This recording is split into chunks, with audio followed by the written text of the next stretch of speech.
આ સ્થળ છે શ્રી કૃષ્ણ ભગવાને અંતિમ શ્વાસ લીધો તો એ ભાલકા તીર્થ જુનાગઢ જિલ્લાનું એટલે કે ગીર સોમનાથ જિલ્લાનું વેરાવળ ગામ।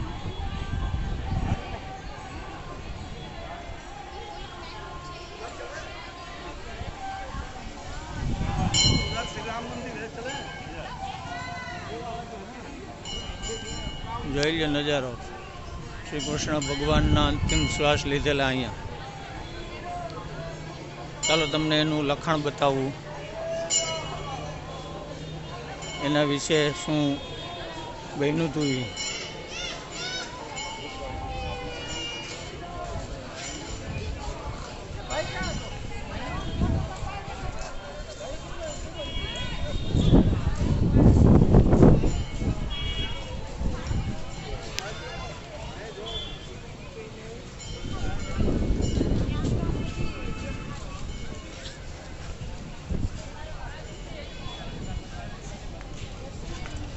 એની હકીકત